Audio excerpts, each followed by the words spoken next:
About the stimulus bill that President Trump is demanding Congress revise to increase the size of stimulus checks to $2,000. Again, your leader, Kevin McCarthy, he blocked an effort by Democrats to do just that earlier. Senate Republicans have said that number is a non-starter. Meanwhile, unemployed Americans lost benefits as of last night because President Trump has not signed the bill. So what do you think is going to happen next?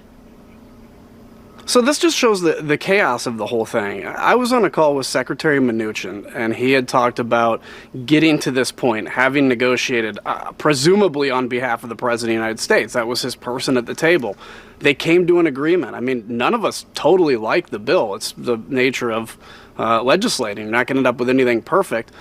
But we passed it because this was the agreed upon number. It's what the president negotiated. And then for him to come out and say, now I'm going to veto it for the $2,000 checks, fine. If you want to make it $2,000 checks, negotiate that from the beginning. Let's have the discussion after this bill is signed, because right now we're at a point where people are left out in the dark. But to play this old switcheroo game, which is just kind of like, I don't get the point. I don't understand what's being done. Why?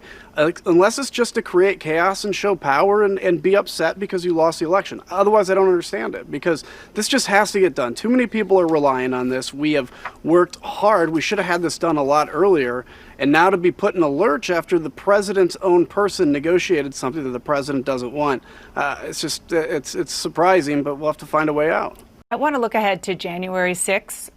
When the Electoral College results will be before a joint session of Congress. President Trump and Vice President Pence met with some Republicans at the White House this week. A number of Senate Republicans, some House Republicans haven't ruled out contesting at various points the election results. What do you expect to happen? I expect there'll be a little chaos. This is a scam, though. I mean, to explain to people that somehow Congress can overthrow the certified results of every state, that we can change an election outcome when there was not a single court case that had any legs. I mean, even if you believe that somehow the courts were, inept in this whole process, if somehow you believe that this whole election was stolen, the reality is there is no impetus to overthrow an election even if you want to, and there's no ability to overthrow an election even if you want to. And so all that's being done is certain members of Congress, the president, etc., and like quote unquote thought leaders on Twitter are getting retweets, they're getting followers, they're raising money on this scam. It is a scam. It is going to disappoint the people that believe this election was stolen, that think this is an opportunity to change it. But instead of being disappointed in the people that led them on this grifting scam, they're going to somehow, try to convince these people that it was, I don't know, what's the new word, the rhinos in Congress or something like that, and not the Constitution that prevents this from happening in the first place. We talk about the Constitution, we have to follow it, and I'm sorry if that doesn't mean that the outcome was what you wanted. Well, you've talked about some of the things that have happened. We've heard and seen a lot of crazy things coming from the White House in the last couple of weeks. Pardons for allies, including Roger Stone and Paul Manafort. We have seen and heard talk of declaring martial law, baseless allegations of a stolen election, as you were just talking about, mixed signals over military funding and COVID relief. But the president still has more time left in office. Are you actually worried about what he and people who support him still might do? I don't know about worried. I'm concerned to an extent about January 6th, because if you convince people that, Congress can change a legitimate election and everything was stolen, and there's a deep state / QAnon theory driving this, which is that it's Satanist pedophiles that run the government, you could see people being driven to violence. So I'm concerned about that. In terms of anything else, look, the guardrails of the Constitution are there. In terms of martial law in the military, for instance, which has been discussed, the Pentagon and the military wouldn't implement that. As a lieutenant colonel in the military, I know that I can't follow through on an illegal order, even if it comes from the president. So I'm not concerned to that level. But with the concern I have right now, and why I've been so outspoken, is I grew up as a Republican because I believe in smaller government and strong national defense, and that's being destroyed by conspiracies right now and anger, and I really do worry about the future of my party. This is Republican lawmaker Adam Kinzinger pulling no punches in condemning Trump and his Republican enablers for continuing to perpetuate the charades of threatening to block COVID relief and the peaceful transfer of power.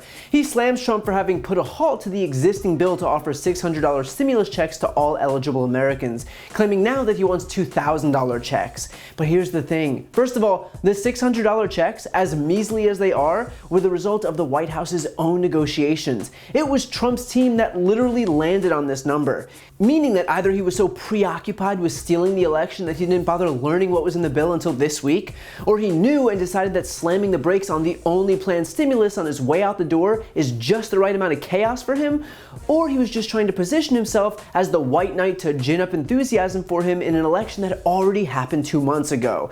But any way you cut it, the reason is self-serving. And look, if Trump truly wanted $2,000 checks, A, he should have probably brought that up during the weeks of negotiations while his own team was refusing to accept even the $1,200 offered by Democrats, and B, just sign this bill and negotiate another one. But the fact is that unemployment insurance has now expired. We are in the dead of winter. People need to pay their rent, they need to keep the heat on, they need to eat. This is not the time to start waffling on different amounts now that you realize you could make yourself the center of attention again. But it's exactly that. This isn't about helping Americans, it's about shining a spotlight on himself. Kinzinger then goes from one scam by Trump to another scam by Trump, touching upon his plan to try and convince Republican lawmakers in Congress to contest the election results on January 6th.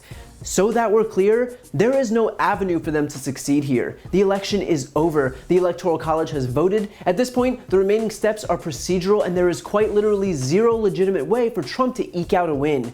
And yet he and his acolytes know this, but they're performing anyway because they know they can easily dupe their supporters into believing it. They're monetizing their lies in the form of Twitter followers and retweets. And yet, if you were to ask any of them if they'd be willing to bet their own careers on it, I can guarantee you that the well of Republicans so certain that they'll be able to overturn the election results would suddenly dry up. The fact is that Trump's had ample opportunity to litigate the election results if there really was any of the fraud that he and his desperate mouthpieces are claiming. And yet instead, they've lost 58 of 59 cases in the courts. They've lost unanimously at the hands of judges who Trump himself appointed. They've lost at the hands of Bill Barr and the Department of Justice. They've lost at the hands of the Department of Homeland Security Cybersecurity Unit. And they've lost at the hands of every Republican governor and Secretary of State. In fact, those who continue to push claims of rigged voting machines are now contending with their own defamation lawsuits that they are certain to lose. Turns out jumping on this clown car on Trump's behalf might not have been the big career move that Republicans made it out to be. The fact is that unless the GOP wants their party to continue trafficking in a universe that is wholly, completely devoid of facts, they will need to speak up. And frankly, it needs to be more people than just Kinzinger, Mitt Romney, and Chris Christie. Because the fact that those are the only people willing to do so goes to show that while the Republican Party crows about the Constitution and law and order and our founding fathers, they don't care about any of that. They care about their own grip on power, and their insistence on perpetuating outright lies that only serve to weaken our democracy is all the proof you need of that. If you like this video, please check out my podcast, No Lie with Brian Tyler Cohen, where I take a deep dive into the week's most important stories and interview major players in politics, including Kamala Harris, Katie Porter, Adam Schiff, Nancy Pelosi, Eric Swalwell, Mary Trump, Al Franken, Cory Booker, and many, many more. Again, that's No Lie with Brian Tyler Cohen, available anywhere you listen to podcasts.